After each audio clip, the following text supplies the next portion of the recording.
가룟 유다는 예수님을 은 30에 팔았습니다. 그리고 가룟 유다는 자기의 죄를 뉘우쳤습니다. 진심으로 뉘우쳤습니다. 그러나 가룟 유다는 구원을 얻지 못합니다. 왜냐하면 자기의 죄를 진심으로 뉘우쳤지만 회개하지는 않았기 때문입니다. 마태복음 27장 3절에 보면 예수를 판 유다가 그의 정죄됨을 보고 예수님께서 정죄된 걸 본 거예요.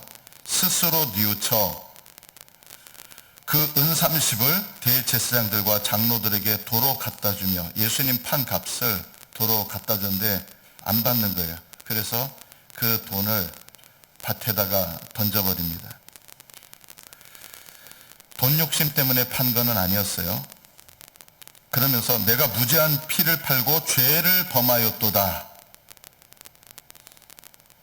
성경은 분명히 유다가 뉘우쳤다라고 했습니다. 그리고 유다 자신도 내가 무죄한 피를 팔고 죄가 없으신 예수님을 내가 팔고 죄를 범하였도다 했어요.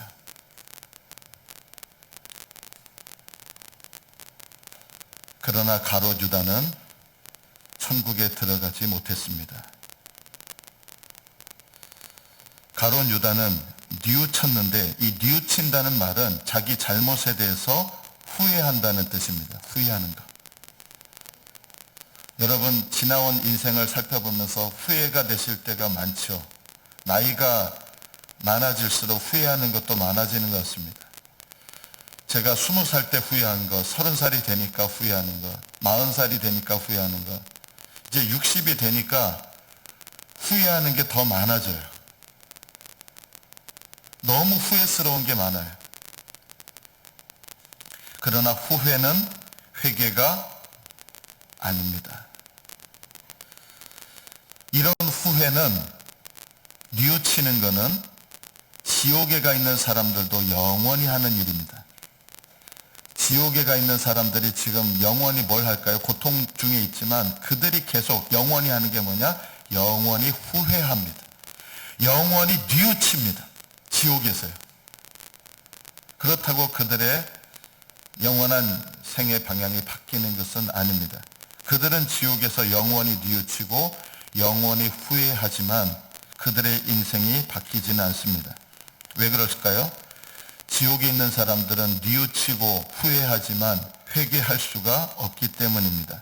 그들에게는 회개할 수 있는 기회가 결코 주어지지 않습니다. 그리고 영원히 주어지지 않습니다. 후회와 회개는 너무나 다릅니다. 회개라고 하는 것은 마음을 돌이켜 예수님께 나아가는 것이 회개입니다. 회개라는 것은 마음을 돌이켜 예수님께 나아가는 거예요. 후회는 자기가 잘못한 것을 뉘우치고 그냥 슬퍼하고 그냥 괴로워하는 거예요. 이것은 회개가 아닙니다. 회개는 마음을 돌이켜 예수님께 나아가는 것이고 예수님을 의지하는 것입니다. 마귀는 그래서 회개할 수가 없습니다. 영원히 회개할 수가 없습니다. 마귀는 예수님을 의지할 자격이 없기 때문입니다. 마귀는 예수님께 나아갈 수가 없습니다. 물론 나아가는데 그건 그냥 물리적으로 나가는 거지 구주와 주님으로 믿음으로 나갈 수가 없습니다. 그래서 마귀는 회개할 수가 없습니다. 여러분이 회개할 때 여러분의 회개는 단지 뉘우치는 기도입니까? 예수님께 나아가 예수님을 의지하고 예수님을 신뢰하는 기도입니까? 내가 잘못한 것을 안다고 그리고 그 잘못을 뉘우친다고 그리고 그 잘못에 대해서 내가 죄책감을 갖고 살아간다고 그것이 회개는 아닙니다. 많은 분들이 이거를 회개로 오해를 합니다. 죄책감에 시달린다고 해서 그게 회개는 아닙니다. 오히려 여러분이 죄책감에 시달리면서 산다고 하는 것은 다른 말로 말하면 아직 뭐가 안 됐다는 뜻이에요? 올바른 회개를 하지 않는다는 뜻입니다. 올바른 회개를 하면 죄책감에 시달릴 리가 없습니다. 내가 죄책감에 시달리는 것은 후회만 하고 있기 때문이고 뉘우치기만 하고 있기 때문입니다. 주님께 나아가면 주님은 우리의 죄를 깨끗하게 하시고 우리의 죄를 용서하실 뿐만 아니라 죄 가운데 있던 우리를 새롭게 하셔서 기쁨으로 주님과 교제하게 하시는 것입니다.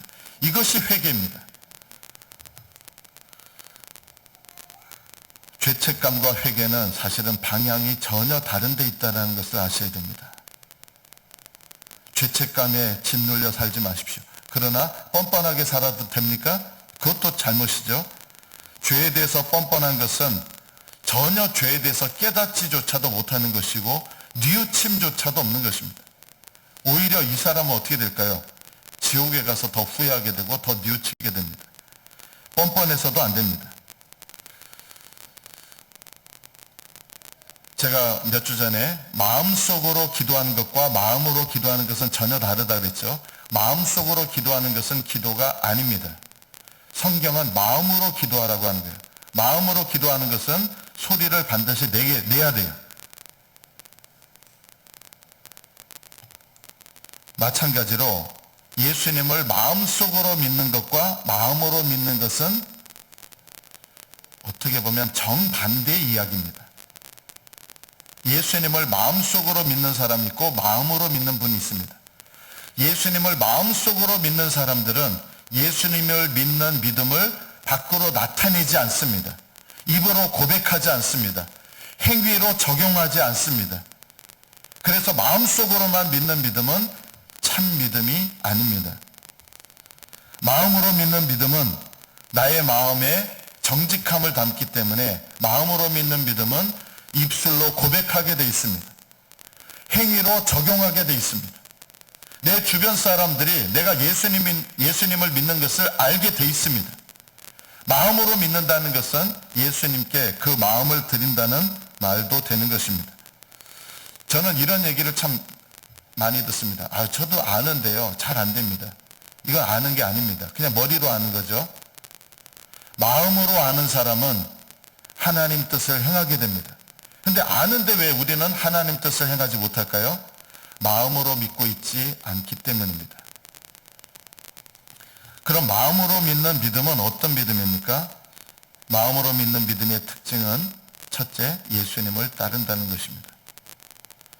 요한복음 12장에 보면 예수님을 믿는 사람들이 많았습니다. 예수님께서 기적을 일으키는 거 보고, 여러분 기적 일으키는 거 보면 저절로 믿어지잖아요. 여러분 기적 일으키는 거 본 적 있습니까? 눈앞에서? 저는 팔이, 없던 팔이 펴지고 이런 기적은 못 봤는데요. 그에 미치지는 못하지만 눈앞에서 기적을 경험한 적은 있습니다. 그러면요, 사람이 믿게 돼요. 자, 그런데 기적을 보고 믿는 믿음도 믿음이에요. 근데 기적을 보고 믿는 믿음하고 마음으로 믿는 믿음하고 다를 수가 있다는 걸 아셔야 돼요. 예수님께서 일으키시는 기적을 보고 수많은 사람들이 믿었습니다. 기적을 보고 믿었습니다. 그런데 다른 사람들, 바리새인들 때문에 예수님을 믿는다는 것을 입으로 말할 수가 없었습니다. 왜냐하면 그것을 얘기했다가는 직장 잃게 되고 쫓겨나고 공동체에서 쫓겨나고 출교당하니까 드러나게 말하지 못했습니다. 성경은 뭐라고 했습니까? 그들은 사람의 영광을 하나님의 영광보다 더 사랑했다. 이 말은요, 마음으로 믿는 믿음은 아니란 뜻입니다. 놀랍게도 우리들은 이런 믿음의 상태를 구원받았다라고 얘기를 하는데 성경은 이런 믿음의 상태를 구원받은 믿음이라고 말하지 않습니다. 이들은 기적을 보고 믿었지만 아직 마음으로 믿는 믿음은 아닙니다. 마음으로 믿는 믿음은 사람의 영광보다 하나님의 영광을 더 사랑합니다. 이것이 마음으로 믿는 믿음입니다. 요한복음 2장에 보면 6월절에 예수님께서 예루살렘에 계셨습니다. 많은 사람이 그의 행하시는 표적을 보고 예수님의 이름을 믿었습니다. 예수님 이름을 믿었어요. 표적을 보고 예수님의 이름을 믿은 사람 중에 내가 이래서는 안 되겠다. 내가 예수님 좀 만나야 되겠다. 표적을 보고 예수님을 많은 사람들이 믿었는데 그 믿은 사람 중에 한 사람이 거기서 끝난 것이 아니라 마음속에 진지한 갈등을 일으키면서 밤에 예수님을 찾아오게 됩니다. 그 사람이 바로 니고데모였습니다. 니고데모는 예수님을 찾아왔을 때 어떤 상태예요? 표적을 보고 예수님을 믿었던 많은 사람들 중에 한 명입니다. 니고데모는 예수님의 표적을 보고 믿었습니다. 그러나 마음으로 믿는 믿음은 아니었습니다. 왜냐하면 예수님께서 니고데모에게 당신은 거듭나야 된다라고 얘기를 한 거예요. 거듭나지 않았다는 뜻이에요. 표적을 보고 믿은 상태인데, 그리고 거기서 끝나는 게 아니라 좀 위험을 감수하고, 낮에는 못 오겠고 차마 위험을 감수하고 밤에 찾아왔지만, 그러나 예수님께서 이 니고데모에게 표적을 보고 분명히 예수님 이름을 믿었어요. 그런데 거듭나야 된다. 거듭나지 않으면 하나님 나라를 볼 수 없다라고 니고데모에게 말씀합니다. 니고데모의 믿음은 거짓 믿음은 아니었습니다. 표적을 보고 예수님의 이름을 믿었습니다. 거짓 믿음이 아닙니다. 그러나 구원받는 믿음도 아닙니다. 니고데모의 믿음은 참 믿음이긴 하지만 구원에 이르는 거듭난 믿음은 아니었기 때문입니다. 아직 그에게는 회심이 일어나지 않았고 거듭남의 역사가 일어나지 않았습니다. 마음으로 믿는 믿음은 회심의 역사가 일어납니다. 회심이 뭡니까? 마음의 방향이 달라지는 겁니다. 주님께로 마음의 방향을 향하는 겁니다. 세상보다 주님께로 마음의 방향을 향하게 되는 겁니다. 이게 회심입니다. 교회 다니시면서 예수님을 믿는 분들은 그래도 믿으시니까 다 교회 다니시는 거예요. 이 자리에 계시는 분들은 다 예수님을 믿는 분들입니다. 그러나 이 자리에 계신 여러분들의 모든 믿음이 다 마음으로 믿는 믿음이냐라고 할 때 그렇지 않을 수 있는 것입니다. 제가 이런 말씀을 드리면 어떤 분들은 목사님 말씀 때문에 자꾸 시험 듭니다 하는데, 시험 들어도 어쩔 수가 없습니다. 사실이기 때문입니다. 저는 시험 들어도 말씀을 전해야 됩니다. 이 자리에 있는 여러분들은 믿음이 있기 때문에 이 예배 자리에 있는 거예요. 그러나 믿음이 다 있지만 모든 분들이 마음으로 믿는 믿음은 아닌 거예요. 마음으로 믿는 믿음의 특징은 세상보다 그 마음을 돌이켜 주님을 향합니다. 하나님의 자녀로 거듭나서 하나님을 사랑하게 됩니다. 거듭난다는 가장 중요한 특징이 뭐예요? 하나님을 사랑하는 거예요. 누구보다요? 이 세상보다 하나님을 더 사랑하는 거예요. 거듭남이 뭡니까? 라고 묻는다면 저는 제일 중요한 특징이거든. 하나님을 사랑한다. 저도 하나님 다 사랑하는데요. 하나님을 사랑하는데 무엇보다 사랑합니까? 이 세상보다 하나님을 사랑하는 것. 이게 거듭남입니다. 하나님을 사랑하는데 이 세상을 더 사랑해요. 하나님의 영광을 좋아하지만 이 세상 영광이 더 중요해요. 이거는 거듭남이 아닌 것이죠. 진정으로 회심한 사람은 마음과 삶의 방향이 바뀌고 그래서 주님을 따라 살게 되는 것입니다. 요한복음 8장에 보면 예수님께서 하신 말씀을 듣고, 요한복음 2장은 기적을 보고 예수님을 믿었는데 요한복음 8장에는 예수님 말씀을 듣고 그래 맞아, 저게 진리의 말씀이야, 올바른 말씀이야, 예수님 말씀을 듣고 믿었습니다. 누구를요? 예수님을 믿은 거예요. 자, 그런데 자기를 믿은 유대인들에게 너희가 내 말에 거하면 참으로 내 제자가 되고 진리를 알지니 진리가 너희를 자유롭게 하리라 이랬어요. 아직 이들은 예수님의 말씀을 믿었지만 진리 안에 거하는 것은 아닌 거예요. 왜냐하면 이들은 말씀을 믿기는 믿는데 그 말씀이 거하는 게 아닌 거예요. 말씀 안에 거하는 게 아닌 거예요. 예수님께서 어떻게 보면 진리가 너희를 자유롭게 하리라 이러니까 이 사람들이 우리는 아브라함의 자손이라서 우리는 자유로운 자들인데 왜 우리 보고 자유하다, 진리를 믿으면 자유하다 하십니까? 이렇게 하는 거예요. 그러자 예수님께서 이들에게 이렇게 얘기합니다. 내 말이 너희들 안에 있을 곳이 없다. 머리로는 받아들인 거예요. 예수님 말씀을. 그런데 마음으로는 아직 받아들이지 않은 거예요. 예수님의 말씀을 마음으로 받아들이면 어떤 일이 일어납니까? 말씀대로 삽니다. 예수님 말씀을 마음으로 받아들이면 예수님을, 그 말씀을 따라 예수님을 따르게 됩니다. 나도 너희가 아브라함의 자손인 줄 아노라. 그러나 내 말이 너희 안에 있을 곳이 없으므로 너희가 나를 죽이려 한다. 너희가 아브라함의 자손이라면 아브라함이 행한 일을 할 것이다. 이들은 말씀을 믿었는데 머리로 믿은 거예요. 마음으로 말씀을 믿으면 어떻게 되느냐? 그 말씀대로 살아갑니다. 여러분, 이것이 얼마나 중요한지 모릅니다. 아브라함은 하나님의 부르심을 받고 그 부르심을 따릅니다. 마음으로 믿는 믿음의 특징이 뭡니까? 예수님을 따른다는 거예요. 말씀을 따른다는 거예요. 여러분 중에 예수님 말씀 좋아요. 맞아요. 예수님 말씀은 진리예요. 끄덕끄덕해도요. 아무리 끄덕끄덕해도요. 왜냐하면 예수님 말씀은 모르시니까 끄덕끄덕이 되죠. 그런데 마음으로 믿으면 끄덕끄덕하는 것으로 끝나는 게 아니라 그 말씀을 하신 예수님을 따르는 인생이 되는 거예요. 이거는 전혀 다른 거예요. 마음속으로만 믿는 믿음은 머리로 믿는 믿음이에요. 머리로만 믿는 믿음은 끄덕끄덕은 하는데 따르지 않아요. 마음으로 믿는 믿음은 그 말씀을 하신 주님을 따라요. 그 기적을 일으키신 주님을 따라요. 마음속으로만 믿는 믿음은 기적을 보고 놀라서 믿지만 그 믿음의 대상이신 주님의 말씀대로 살지 않아요. 주님을 따르지 않아요. 그래서 마음으로 믿는 믿음은 주님을 따릅니다. 마음으로 믿는 믿음의 특징은 무엇입니까? 믿음의 대상을 의지하며 사랑합니다. 여러분, 성경 말씀을 있는 그대로 믿는 것은 물론 훌륭한 믿음이에요. 나쁜 믿음이 아니에요. 예수님은 누구신가? 성경이 말씀하는 대로 믿을 수 있어요. 성경이 말씀하는 예수님이 누구신가? 여러분이 믿어요. 예수님은 하나님의 아들이십니다. 그리고 하나님의 아들께서 사람으로 오신 분입니다. 이게 말씀이 말하는 예수님을 믿는 거예요.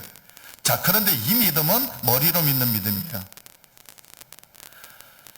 예수님께서 하나님의 아들이신 것과 사람으로 이 땅에 오셨다는 걸 누구도 믿을 수 있어요? 마귀도 믿을 수 있어요. 마귀가 여러분들보다 이 믿음은 더 뛰어납니다. 마귀는요, 예수님이 누구신지 지적으로는 우리보다 더 잘합니다. 마귀는 예수님 보자마자 누군지 알아차렸습니다. 이 땅에 예수님께서 기적을 일으켜도 심지어 제자들조차 예수님이 도대체 이분이 누구시길래 이런 기적을 일으키는가? 제자들이 이렇게 생각할 때 마귀는요, 예수님 보자마자 두려워서 예수님 앞에 엎드렸습니다. 우리는 당신이 누구인 줄 아노니 당신은 하나님의 거룩한 자니이다. 어느 누구도 예수님을 알아본 적이 없을 때 귀신들은 예수님을 알아봤습니다. 여러분, 이게 바로 머리로 믿는 믿음이에요. 이런 믿음은 마귀도 가질 수 있는 믿음이고, 이 믿음은 구원받는 믿음은 아니에요. 예수님께서 2000년 전에 십자가에서 죽으셨다가 부활하신 것을 믿는 것, 여러분, 이것을 믿는 거 필요합니다. 그러나 이 믿음은 마귀도 가지고 있습니다. 마귀가 누구보다 잘합니다. 십자가로 무슨 일이 자기한테 일어났는지 누구보다 잘합니다. 하나님께서 세상을 창조하셨다는 거 믿으십니까? 예, 좋은 믿음입니다. 그러나 마귀도 이런 믿음을 갖고 있습니다. 마귀는 누구보다 잘합니다. 그래서 마귀는 이 세상에 하나님이 창조하셨다는 걸 못 믿게 하려고 진화론을 막 만들어냅니다.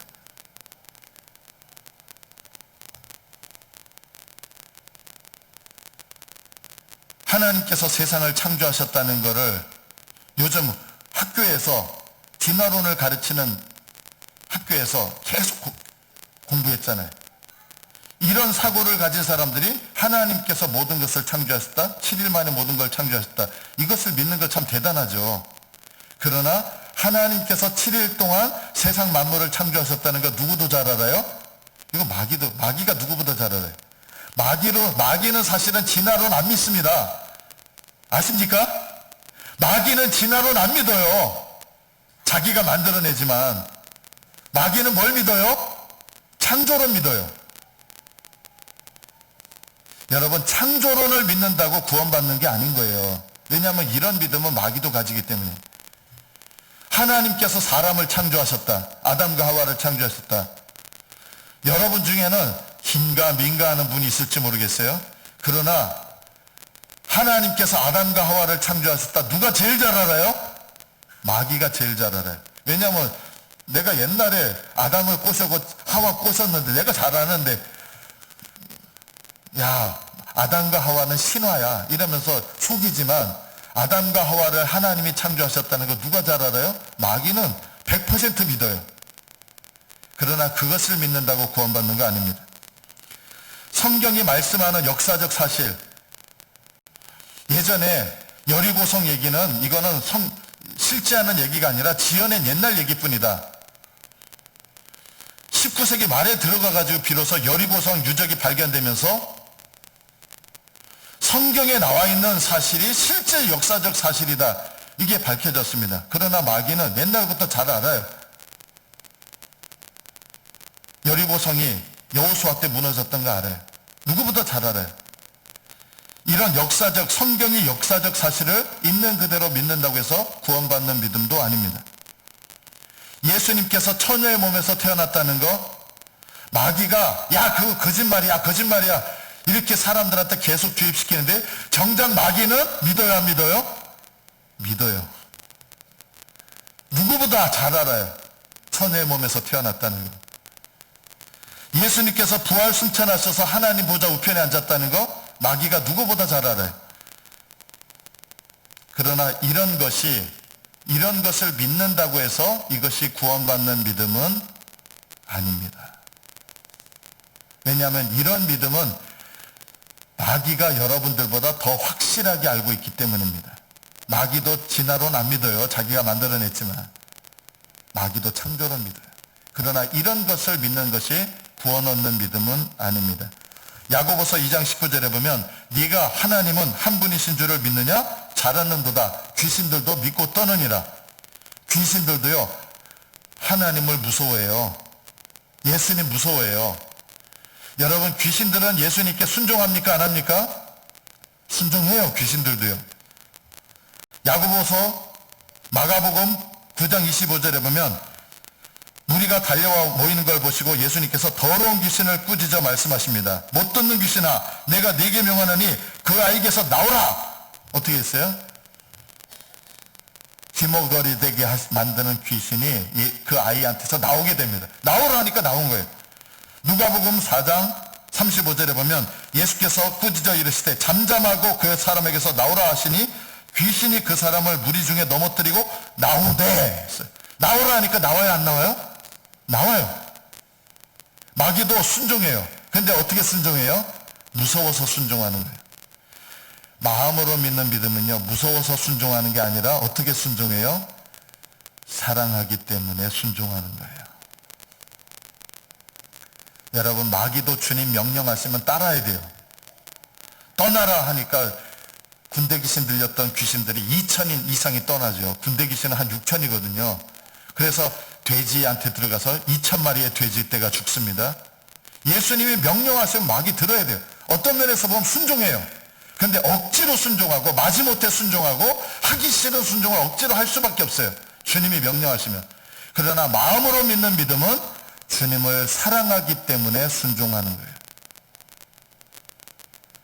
마음으로 믿는 믿음은 주님을 따릅니다. 주님을 따르면서 순종하는데 어떻게 순종해요? 주님을 사랑하기 때문에 순종합니다. 이것이 마음으로 믿는 믿음입니다.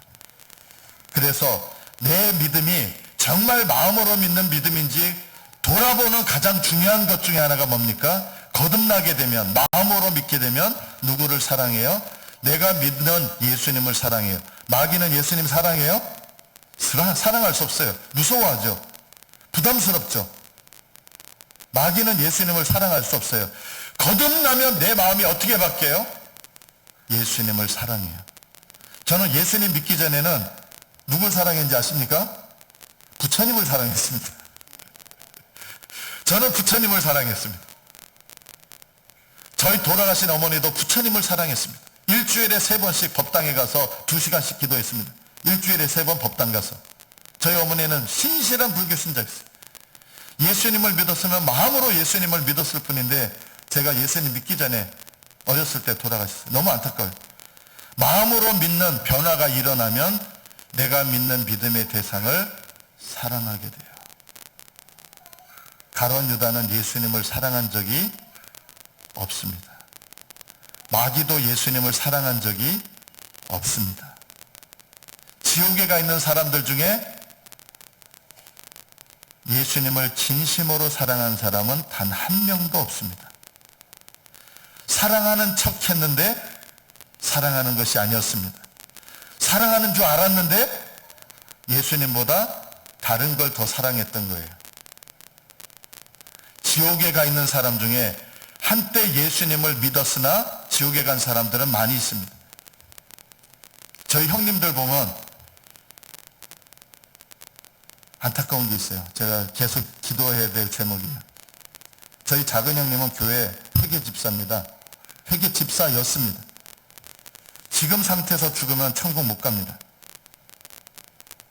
저희 큰형님 형수님 미국에서 놀랍게 하나님의 인도하심으로 세례를 받았습니다. 그러나 지금 상태에서 만약 돌아가신다면 저는 그 두 분이 과연 하늘나라로 갈지 장담할 수가 없습니다. 한때 예수님을 사랑하고 한때 예수님을 믿은 사람들은 있는데 참된 사랑, 마음으로 믿는 믿음은 예수님을 사랑하고 언제까지 사랑합니까? 끝까지 사랑합니다. 끝까지요. 그래서 마음으로 믿는 믿음의 가장 중요한 세 번째 특징은 어떤 상황에서도 마음으로 믿는 믿음은 하나님은 100% 의로우시다. 이것을 믿는 겁니다. 내 삶 속에 이해가 되지 않는 상황이 일어날 수 있어요. 그러나 마음으로 믿는 믿음은 이해가 되지 않는 상황 속에서도 하나님은 100% 의로우시다. 이 믿음을 갖고 있기 때문에 이런 이해될 수 없는 상황에서도 하나님은 의로우시다 믿습니다. 그래서 하나님을 신뢰합니다. 마음으로 믿지 않는 사람은 이해가 되지 않는 상황이 일어나면 똑같이 하나님은 100% 의로우시다 말하고 이렇게 반응합니다. 아니, 하나님은 100% 의로우신데 왜 나한테 이런 일이 일어나야 됩니까? 라고 묻습니다. 둘 다 하나님을 100% 의로우시다고 믿는데 마음으로 믿는 믿음은 이해가 되지 않는 상황에서도 하나님은 100% 의로우시기 때문에 지금 내가 이해가 되지 않는 상황이라 할지라도 하나님은 의로우시고 하나님은 선하십니다. 그래서 나는 이해가 되지 않는 상황이지만 하나님은 선하심을 믿습니다고 하나님을 신뢰하고 하나님을 의지하는 방향으로 갑니다. 그러나 마음으로 믿지 않는 사람은 하나님은 100% 의로우신데 왜 나한테 이런 일이 일어나야 됩니까? 라고 하나님께 따집니다. 욥기 1장에 보면 욥은 하나님을 경외했던 사람입니다.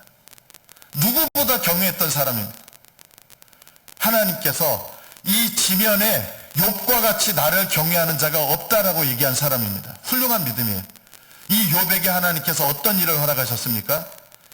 굉장히 거부였어요. 믿음도 좋은데 부자예요. 저는 여러분이 그렇게 되시기를 축복합니다. 제일 불쌍한 인생이 뭔지 아세요? 가난한데 믿음도 없는 사람이 이 세상에서 제일 불쌍한 사람이에요. 가난한데 믿음도 없어. 그게 제일 불쌍해. 가난한데 믿음 없는 사람 많아요. 성질도 못된 사람 많고요. 저는 가난하면 착한 줄 알았는데 가난한 사람의 성질머리 더러운 사람 많더라고요. 가난한데 교만한 사람도 많아요. 그런데 욥은 부자인데 겸손하고 믿음도 좋아요. 이 지면에 욥과 같은 자가 없다. 그런데 어떤 일을 허락하십니까? 놀라운 일이 일어납니다. 소가 밭을 가고 나귀가 곁에서 풀을 뜯고 있는데 스밧 사람이 갑자기 와서 소떼 나귀떼를 다 빼앗고 소떼 양떼 소떼와 나귀떼가 엄청나게 많았는데 다 탈취를 당합니다. 거의 전 재산의 한 3분의 2를 잃어버려요. 종들은 그걸 지키려고 하다가 다 죽고 한 명만 살아남아서 소식을 전하러 옵니다. 그 소식을 전하러 왔는데 두 번째 또 한 사람이 또 오는 거예요. 딴 곳에서. 두 번째 어떤 사람이 왔습니까? 갑자기 하늘에서 엄청난 큰 불이 딱 떨어지면서 양과 종들, 양떼가 남아 있었는데 양떼들을 다 죽인 거예요. 엄청나게 양이 많았는데 양떼들을 다 죽인 거예요. 종들도 다 타 죽었다는 거예요. 저만 살아남아서 알리러 왔다는 거예요. 두 번째 사람이 곧바로 말이 거의 끝나기도 전에 세 번째 종이 또 찾아옵니다. 세 번째 종이 와가지고 갈대아 사람들이 세 떼로 달려들어가지고 당신의 낙타떼를 다 빼앗아갔습니다. 이게 뭐예요? 이거는 뭐 전 재산 다 잃어버린 거예요. 거부였는데 전 재산을 다 잃어버린 거예요. 그리고 그 중에 한 명만 살아남아서 전화가 왔습니다. 완전히 거지가 된 거예요. 하루아침에 따로따로 나뉘어져 있었는데 약대 때, 양떼 따로따로 있었는데 동시에 저주를 받아가지고 그것도 종들이 순서대로 왔어요. 여기서 끝난 줄 알았어요. 네 번째 또 문을 열고 누가 오는 거예요. 울면서 왔겠죠. 당신의 자녀들이 맏아들 집에 모여 있었는데 우애가 되게 좋았던 형제들이에요. 그래서 형 집에서 서로 우애를 나누면서 했는데 큰 태풍이 불면서 그 집이 주저앉으면서 당신의 자녀들이 다 죽었습니다. 재산이 잃는 것, 완전 거지꼴이 된 것도 이거 힘든 일인데 그거는 비교도 할 수 없을 정도로 눈에 넣어도 아프지 않을 그런 우애 좋은 아이들, 믿음 좋은 애들이에요. 얘네들이 태풍의 집이 무너지면서 다 죽은 거예요. 여러분, 이러면 우리 입에서 뭐가 나옵니까? 하나님, 도대체 어떻게 이럴 수 있습니까? 제가 재산 잃는 것까지는 제가 견뎌낼 수 있는데 어떻게 하나님 한 명도 아니고 제 모든 자녀를 이렇게 다 데려갈 수 있습니까? 이런 원망이 나오지 않았겠습니까? 욥이 일어나 너무나 고통스러워서 겉옷을 찢고 머리털을 밉니다. 칼로 머리털을 미는 거예요. 여러분, 이게 무슨 뜻이냐면요, 하나님 앞에 회개할 때 이렇게 하는 거예요. 회개할 때 이런 일이 일어났을 때 하나님을 원망하면서 왜 하나님이 보통 사람이 이래요. 난 죽어도 하나님 당신 이해 못합니다. 난 죽어도 당신을 따를 수 없습니다. 아마 이랬을 거예요. 그런데 머리털을 밀고 옷을 찢고 회개하면서 땅에 엎드려 하나님을 예배합니다. 여러분, 이런 믿음이 이해가 됩니까? 땅에 엎드려 예배합니다. 내가 모태에서 알몸으로 나왔은즉 또한 알몸이 그리로 돌아갈지라. 주신 이도 여호와시오 거두신 이도 여호와시오니 여호와 이름이 찬송을 받으실지니라 하고 이 모든 일에 욥이 범죄하지 아니하고 하나님을 향하여 원망하지 아니하였다. 적어도 한마디라도 원망이 나올 만한 상황 아닙니까, 여러분? 하나님 앞에 회개하면서 옷을 찢고 예배하면서 하나님을 찬송하고 입으로 범죄하지 아니하고 원망하지 않았습니다. 이해가 되지 않는 일이었습니다. 여러분은 이게 이해가 됩니다. 여러분 주변에 이런 일이 일어나면 우리 교회에서 예를 들어 누가 제일 부자, 믿음도 제일 좋은 부자가 계셨는데 갑자기 환율이 올라서 폭삭 망했어요. 사업체가 여럿 있었는데 기업체 사장이고 교회 헌금도 잘하시고 봉사도 잘하시고 겸손하시고 정말 낮아지신 자세로 이런 분이에요. 이게 욥의 모습이에요. 그 당시에 이런 분이 하루아침에 모든 기업이 다 완전히 다 망하고 자식들도 다 죽어요. 자식들도 믿음이 훌륭했는데 자식들도 다 죽어요. 그것도 한날 한시에 형 집에서 모였을 때 태풍이 불었어. 여러분, 이러면 여러분 뭐라고 하겠어요? 입으로 딴 사람이 범죄, 속으로 호박씨 까고 있었구만. 하나님을 잘못 믿었으니 저런 일이 일어나지. 여러분, 이렇게 얘기하지 않겠습니까? 이런 비난까지 받아요. 비난까지. 가장 영광스러운 분이 완전히 모든 명예도 다 잃어버려요. 그러나 욥은 이런 이해할 수 없는 상황 속에서 하나님을 향하여 입으로 범죄치 않았고 원망하지 않았고 하나님을 예배했습니다.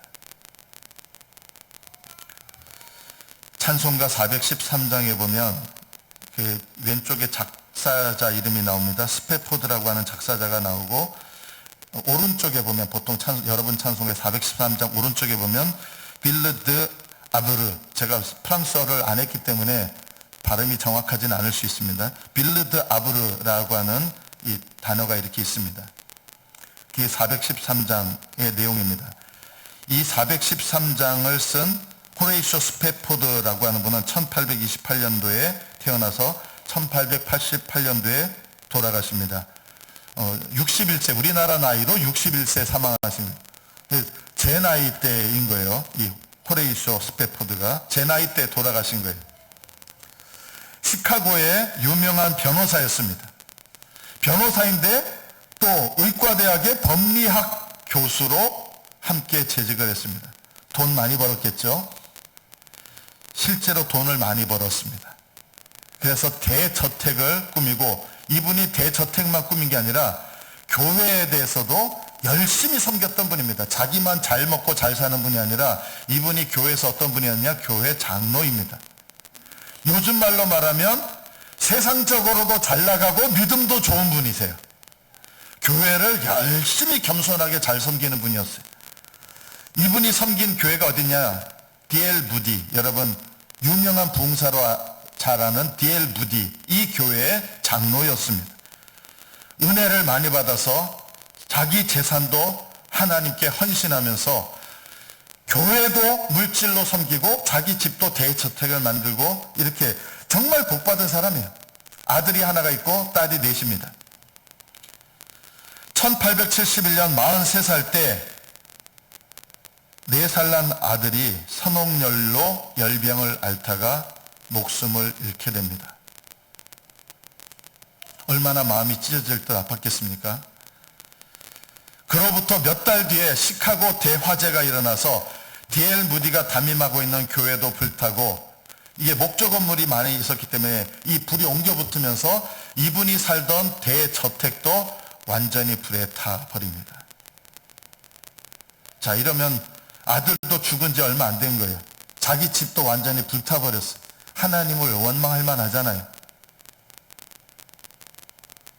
그러나 낙심하지 않고, 그래도 이 직업이 있으니까 무엇에 우선을 뒀느냐? 교회가 불타버렸기 때문에 이 교회를 다시 재건하는 일에 전심전력한 거예요.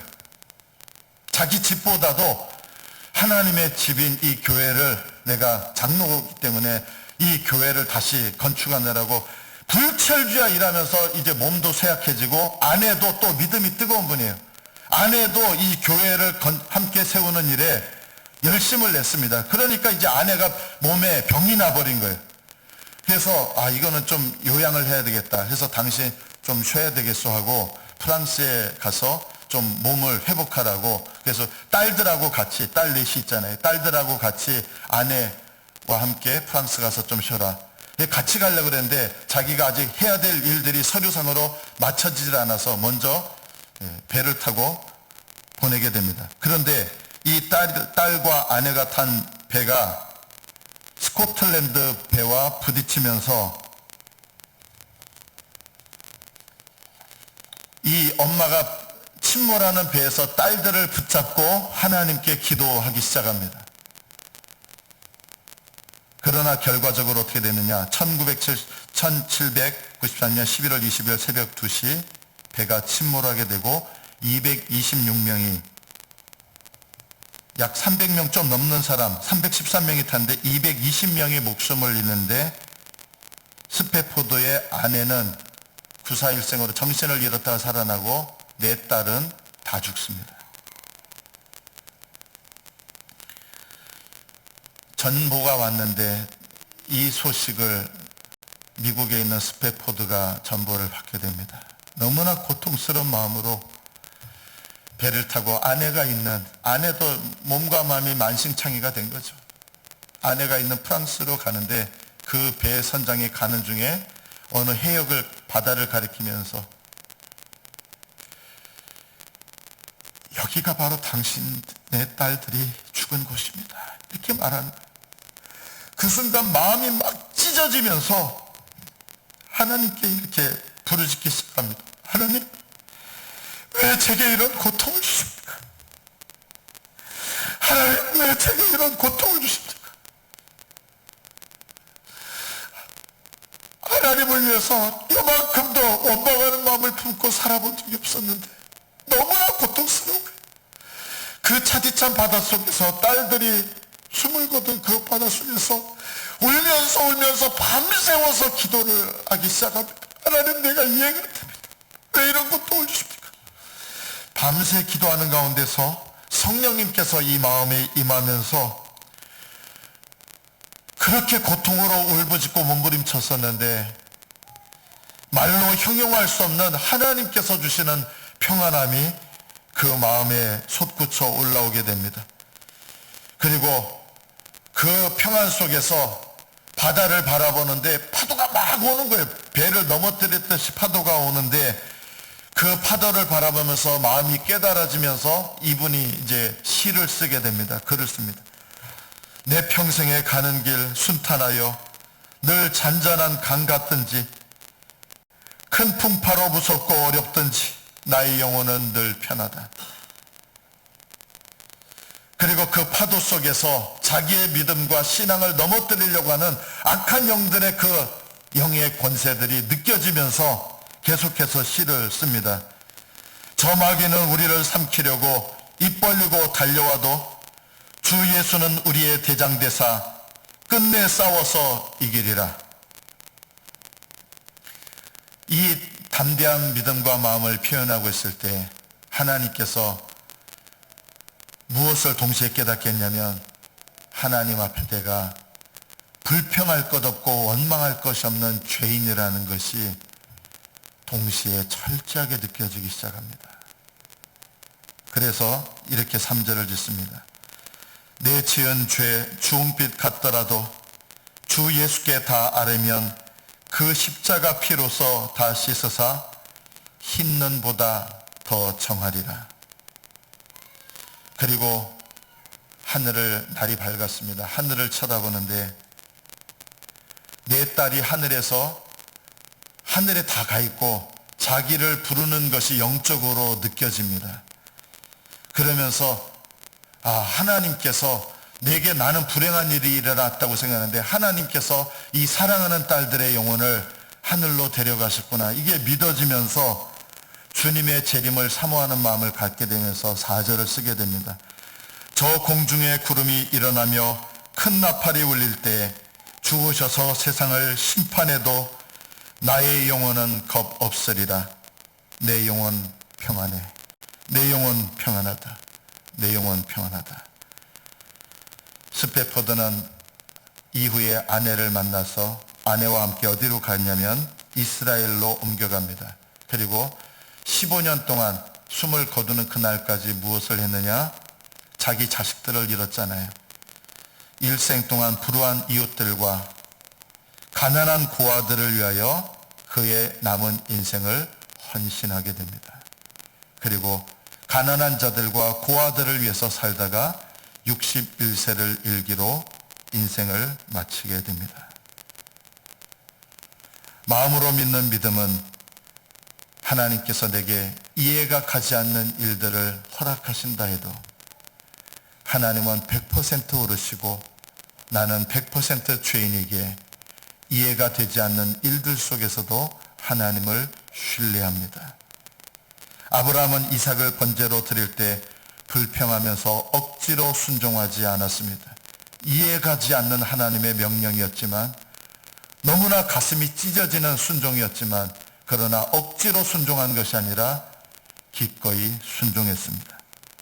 하나님은 선하시고 하나님은 의로우시고 고통스러웠으나 하나님을 신뢰했습니다.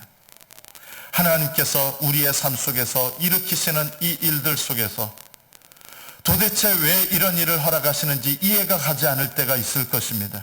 그러나 마음으로 믿는 믿음은 이 일들이 나의 구원, 나의 구속을 위하여 일으키신 하나님의 선하신 일들인 것을 믿습니다.